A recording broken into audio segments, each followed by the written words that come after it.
뭐 우리나라도 그렇고 100년, 200년 전에는 그냥 말 타고 다녔습니다. 자연의 힘을 그냥 이용했죠. 우리나라 선비들도 옛날에 과거 보러 오시는 분들 뭐 말 타고 오거나 걸어오거나 차나 그런 게 없었으니까. 그런데 이런 자연의 힘을 이용하다가 우리가 지금 4차 산업혁명이라고 얘기하지만 1차 산업혁명, 2차 산업혁명, 3차, 4차 이렇게 일어나 왔습니다. 그러면 1차 산업혁명이라는 원조 산업혁명이 바로 뭐냐면 기계 문명의 발달을 가리킵니다. 제임스 와트가 증기기관을 발명을 했죠. 여러분들 잘 아시죠? 그래서 증기기관이라는 그 파워를 기반으로 해갖고 증기기관차도 만들고 이제 새로운 기계들을 만들어 나가는 것을 이제 1차 산업혁명이라고 합니다. 다음으로 2차 산업혁명, 2차 산업혁명을 보여주는 아주 단적으로 보여주는 사진 한 장이 있는데 이게 1900년도에 어떤 사람이 찍은 뉴욕 거리의 모습입니다. 이 중에 한 대가 딱 자동차가 있는데 여기 보시면 이것도 희미하긴 한데 전부 말이 끌고 있지만 저기 동그라미 있는 부분만 말이 없이 자동차가 딱 한 대 나타나기 시작을 했습니다. 13년 뒤에 누가 같은 거리에서 사진을 찍었는데 1913년 말은 온데간데 없고 전부 자동차의 물결로 들어찬 것을 보실 수가 있겠습니다. 대량 생산 체제를 갖춘 그런 혁명을 2차 산업혁명이라고 합니다. 그래서 제2차 산업혁명은 전기에너지 기반의 대량 생산 혁명을 의미를 합니다. 3차 산업혁명은 우리한테 굉장히 익숙합니다. 20세기 말에 컴퓨터, 인터넷 기반의 지식정보혁명을 이야기합니다. 우리 지금 뭐 컴퓨터하고 인터넷 이 속에서 홍수 속에서 살고 있죠. 자, 그러면 4차 산업혁명이라는 건 무엇일까? 4차 산업혁명은 그 클라우스 슈밥이 얘기하기를 2015년 이후에 인공지능 기반의 초지능, 초연결혁명이라고 그러는데 자, 초지능 우리 좀 AI 이런 거 인공지능 그런 거 좀 익숙해 있죠. 점점 빅데이터, 초연결. 그 초연결이라는 게 뭘까요? 요 얘기에 대해서 이제 바이오테크놀로지 관련된 얘기를 조금 더 풀어나가 볼까 합니다. 지금 이제 현재의 모습입니다. 기계 문명이 발달하고 뭐 지구 밖에서 통신도 보고 지구가 둥글다는 것도 보고 와이파이 환경 속에서 뭐 전파가 왔다 갔다 하는 환경 속에서 그야말로 정보통신 기술의 홍수 속에서 우리가 살고 있습니다. 지금 이게 우리의 현 상황입니다. 자, 그러면 다가오는 미래의 모습은 어떨 것인가 그런 생각을 하게 되죠. 그런데 많은 미래학자들이 주저없이 얘기하는 게 다가오는 미래의 기술은 융합기술에서 뭔가 새로운 것이 탄생할 것이다. 그런 얘기를 주저없이 합니다. 자, 그럼 융합기술이라는 게 뭔가? 여기 이제 대표적으로 IT, BT, NT를 얘기를 했지만 이거 말고도 여러 가지 기술들이 있죠. 그런데 여태까지 우리는 IT를 하시는 분들은 그냥 IT 세상에서만 살았어요. 자기네들끼리만 얘기를 했고 바이오 하는 사람들은 바이오 세상에서만 살고 자기네들끼리 얘기를 한 거예요. 우리끼리만 잘 살아도 재미있게 새로운 기술을 잘 개발하고 살았으니까. 그런데 IT하고 BT를 섞어봤더니 이 세상에 없는 새로운 경쟁력이 있는 기술이 탄생한다는 거를 이제 깨닫기 시작했어요. 사람들이. 그러니까 다른 기술 영역들 간에는 이런 칸막이가 존재해 있었어요. 그래서 칸막이를 넘어가거나 부서뜨릴 생각을 안 하고 있었는데 이제 융합기술의 중요성이 강조되고 이해하기 시작했어요. 그래서 칸막이를 트고 섞으면 이 세상에 없는 새로운 거를 만들 수 있겠구나. 이게 이제 융합기술의 중요성이 되겠습니다.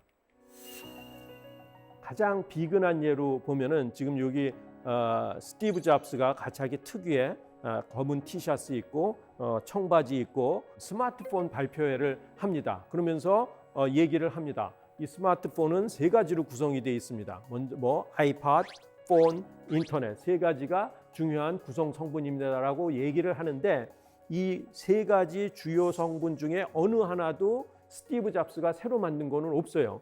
아이팟이라는 건 여러분들 잘 아시는 음악 듣는 장비거든요. 그 다음에 폰, 전화기는 더 한심하죠. 스티브 잡스 태어나기 전부터 사람들이 발명해갖고 사용하던 게 전화기예요. 스티브 잡스가 처음 만든 게 아니에요. 인터넷, 세 번째 성분, 인터넷도 스티브 잡스가 저걸 발표하는 순간에 전 세계에서 인터넷 쓸만한 경제력을 갖춘 나라들은 전부 다 쓰고 있었어요. 그러니까 아이팟, 폰, 인터넷 어느 하나도 스티브 잡스가 새로 만든 건 없어요. 근데 스티브 잡스가 한 일이 뭐예요? 저거 세 개를 연결해 갖고 손바닥 위에다가 올려놓은 일을 한 거죠. 그래 갖고 아이폰이라는 스마트폰이라는 새로운 장비를 만든 거예요. 그런데 그 속에 구성하고 있는 것들은 이미 그냥 있는 거예요. 이게 어떻게 하면 연결해 놓느냐, 융합을 해 놓느냐의 중요성을 아주 단적으로 보여주는 예라고 생각을 합니다. 그래서 스티브 잡스가 이런 말씀을 하셨어요. Creativity, 창의력이라는 것은 is just connecting things. 있는 것들 연결해 놓는 것을 창의력이라고 생각한다. 이게 바로 융합기술의 강점, 중요점, 필요성, 가치를 얘기해 주는 아주 단적인 표현이라고 생각을 합니다. 그런데 4차 산업혁명도 별반 다르지가 않아요. 다보스 포럼 의장인 클라우스 슈밥이 4차 산업혁명이라는 제목의 책을 썼어요. 그 클라우스 슈밥이 기술하기를 4차 산업혁명이라는 것은 디지털 테크놀로지, 바이올로지컬 테크놀로지, 피지컬 테크놀로지 이 세 가지의 기술이 융합돼서 서로 상호작용에 의해서 탄생하는 새로운 기술들이 이끌어 나갈 세상을 나는 4차 산업혁명 시대라고 생각한다라고 그 책에 기술되어 있어요. 그러니까 결국 뭐예요? 아까 초지능, 초연결 얘기했잖아요. 이런 각각의 분야에서 제각기 개발되었던 테크놀로지가 초연결이 돼 갖고 이 세상에 없는 새로운 것들을 만들어내는 거죠. 그중에서 이제 디지털 테크놀로지라는 게 상당히 플랫폼 테크놀로지가 되겠어요. 그래서 여기 보면은 디지털, 피지컬, 바이올로지컬 다 아우러져 있죠. 4차 산업혁명의 키워드들은.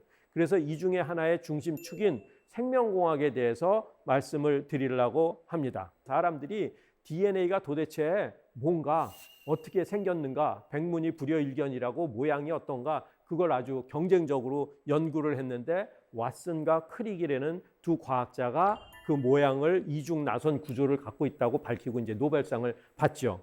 왓슨은 미국 출신의 생물학자예요. 크릭은 영국 출신의 물리학자예요. 우리 여러분들 학교 다닐 때 공부해 보셔서 알지만 물리 좋아하는 사람이 생물 좋아하기가 그렇게 쉽지가 않아요. 또 생물 좋아하는 사람이 물리 좋아하기가 그렇게 쉽지가 않아요. 근데 문제는 뭐냐면 물리 좋아하는 사람이 생물만 안 좋아하는 게 아니라 생물 좋아하는 사람도 별로 안 좋아해요. 아우 쟤네들은 이상한 애들이야. 뭐 뇌구조가 달라. 우리랑 말이 안 통해. 우리끼리 놀자. 이랬던 생각이 우리가 일반적으로 갖고 있던 생각이에요. 근데 이 왓슨이라는 생물학자랑 크릭이라는 물리학자가 의기투합을 해갖고 이중 나선 구조를 밝혔죠. 왜 이중? 지금 사다리 난간이 두 개가 있어요. 이렇게 저기 그림에서 보시듯이. 그런데 이게 똑바른 사다리가 아니라 꽈배기처럼 꼬여 있어요. 그래서 이중이면서 나선 구조를 가지고 있고 그 사다리 발판이 있어요. 발판이 있는데 실제로 사람이 밟고 올라갈 수 있을 것 같은 평평한 구조를 갖고 있어요. 실제 사다리 구조같이 똑같이 갖고 있어서 평평한 구조를 가지고 있고 그 사다리 발판에 정보가 있어요.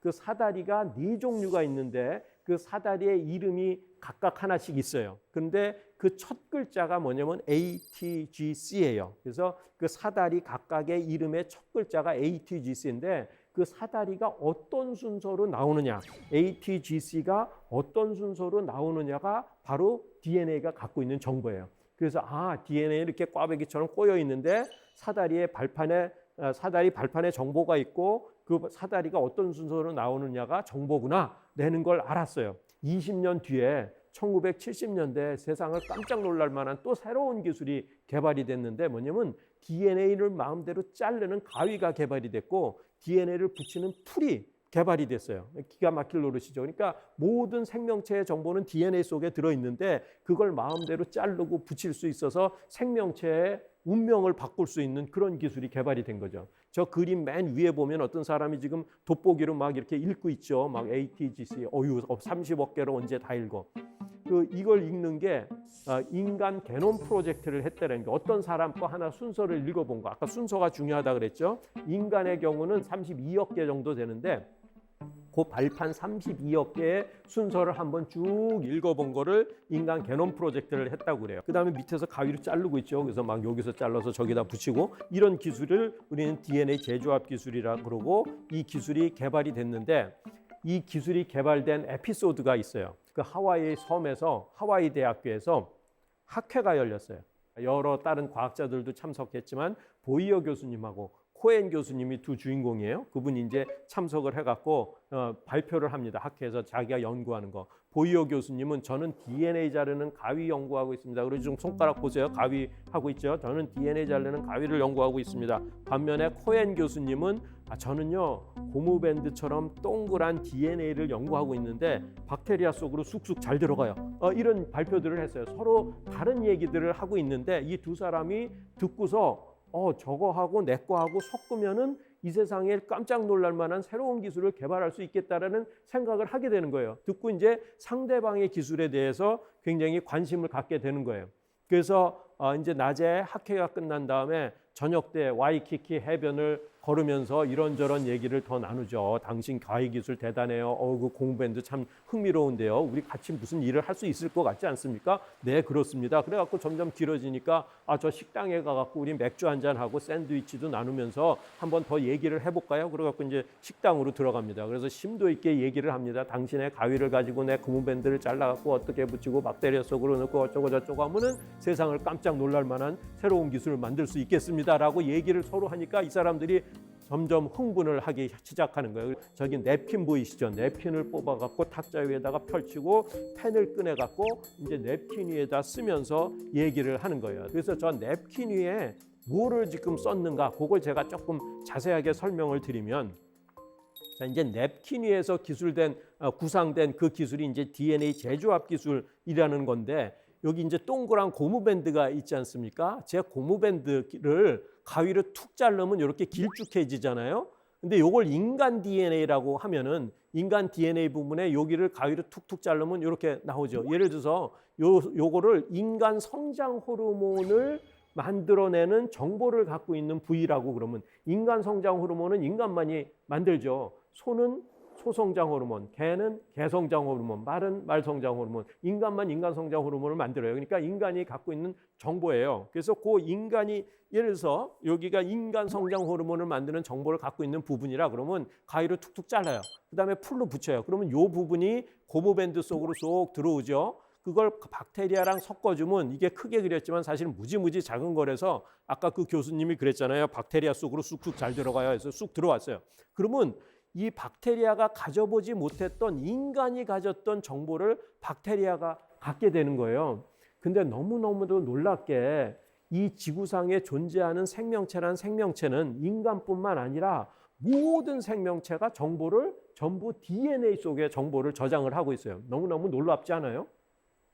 인간뿐만 아니라 뭐 소, 말, 개, 돼지, 잠자리, 모기, 바퀴벌레, 박테리아, 곰팡이 할 것 없이 이 세상에 존재하는 모든 생명체란 생명체는 전부 다 정보를 어디에? DNA 속에 정보를 저장을 해요. 박테리아도 그렇고 인간도 그렇고. 그러니까 여기서 인간 거를 잘라갖고 여기 고무밴드에다 실어서 박테리아 속으로 넣었더니 박테리아가 이게 자기 건 줄 아는 거예요. 그래서 그 정보를 써갖고 여기 물방울처럼 동글동글 그린 게 인간 성장 호르몬을 그려놓은 거예요.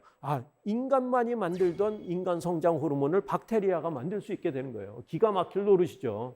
그런데 박테리아가 얼마나 파워풀하냐면 한 마리가 두 마리 되는데 걸리는 시간이 20분뿐이 안 걸려요. 그래서 몇 시간만 키우면 그냥 와글와글 엄청나게 자라요. 그러니까 인간 몸에서 만들어진 것들을 만들기 위해서 이 정보를 박테리아 속에서 놓고 박테리아를 이제 엄청나게 키우는 거죠. 그래갖고 만들어내는 게 지금 우리가 얘기하는 바이오 의약품, 바이오 신약이라는 것들이에요. 예를 들어서 인슐린 같은 거를 우리 몸에서 나오는데, 인슐린이 그게 안 나오면 당뇨병이 걸려요. 그럼 어떻게 해요? 그 인슐린을 몸에 넣어줘야 돼요. 그러면 인간 몸에서 뽑을 수 없으니까 그 유전자를 박테리아 몸에다가 넣고 박테리아를 키워서 뽑아서 그걸 주사를 넣으면 당뇨도 낫고 그러는 거예요. 그래서 이제 이런 냅킨 구상을 가지고 하와이 학회를 마치고 샌프란시스코로 돌아옵니다. 돌아와서 이제 계속 열심히 연구를 하죠. 이분은 아까 그 구상을 가지고 이제 DNA 자르는 가위 연구를 또 열심히 하고, 이분은 이제 박테리아 속으로 쑥쑥 집어넣는 연구를 하고, 기술이 완성돼 갖고 이거를 우리는 재조합 DNA 기술이라고 부르고, 보다 조금 더 넓은 의미로 유전공학이라고 합니다. 그래서 이 두 분이 유전공학의 창시자예요. 그래서 드디어 이제 DNA를 자르고 붙이고 그런 기술이 완성이 됩니다.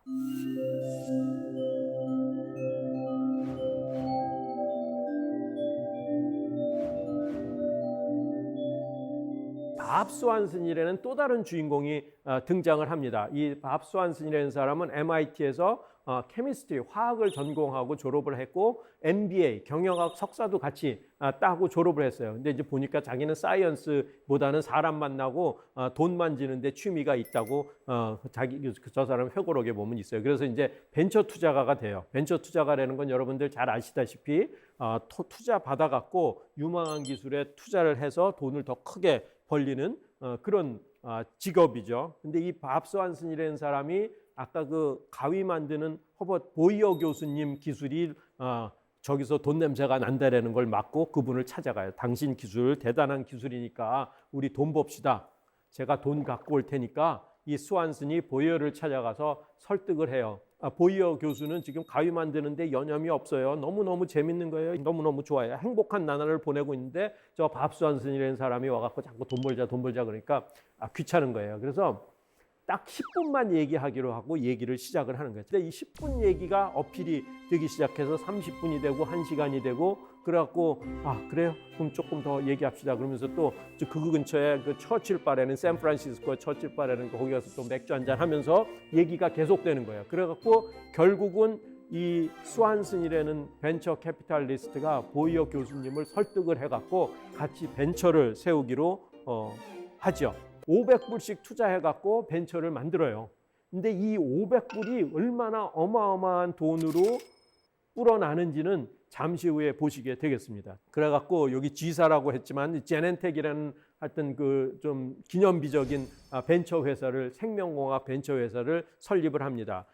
이 서해안에 스탠포드, 뭐 UCSF, 버클리 이런 아주 명문 대학이 있다 그러면 미국 동해안에는 하버드 대학뿐만 아니라 그 보스턴에는 명문 공대인 MIT도 있죠. 그래서 이 MIT 교수님들하고 하버드 대학 교수님들 몇 분이 또 새로운 벤처를 만들었어요. 생명공학 벤처. 그 벤처가 바이오젠이라는 회사예요. 그래서 이 두 회사가 미국 동부의 바이오젠과 미국 서부의 제넨텍이 이제 경쟁을 시작을 해요. 그 기술을 가지고 아까 그 가위 이 기술은 이제 다 페이퍼로 공표가 됐기 때문에 그 기술을 가지고 새로운 일을 하려고 경쟁을 하죠.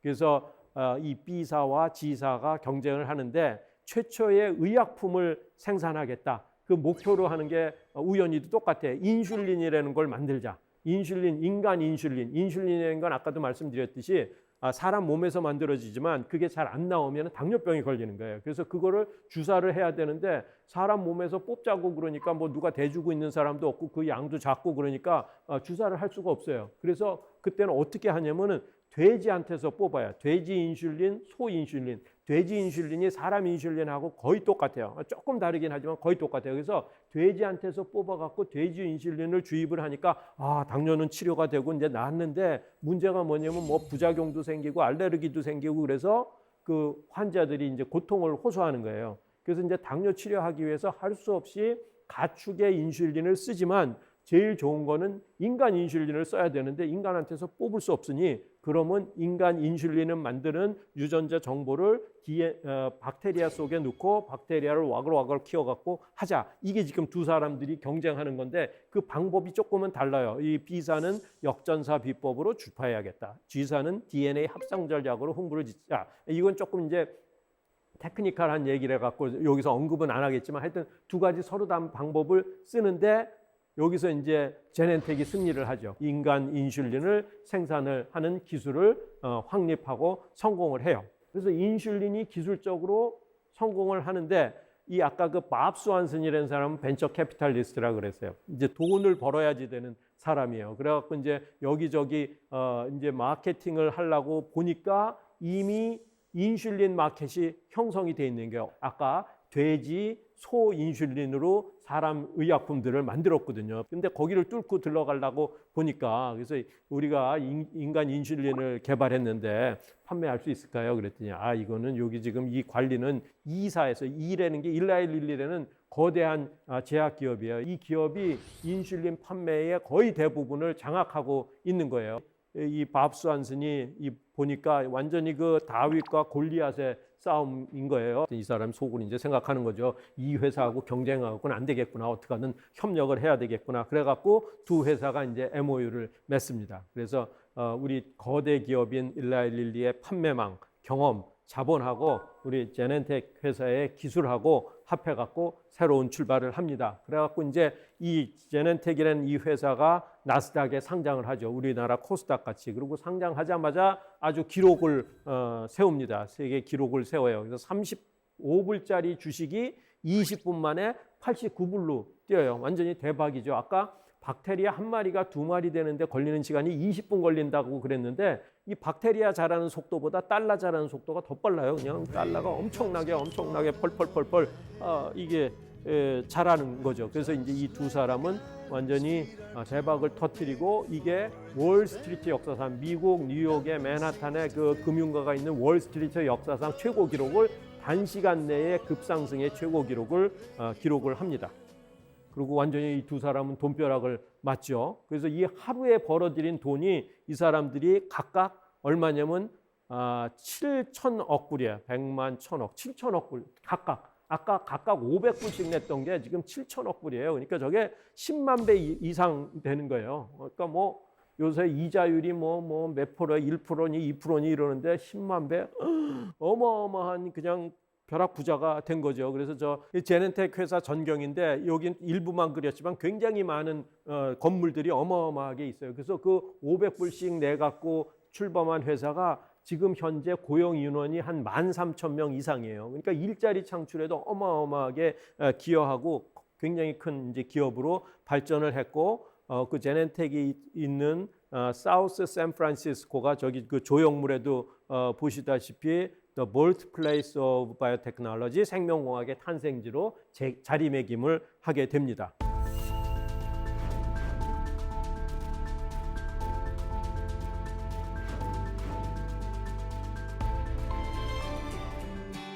하루 20분, 우리 자신에게 투자한다면 달라지는 삶의 작은 변화.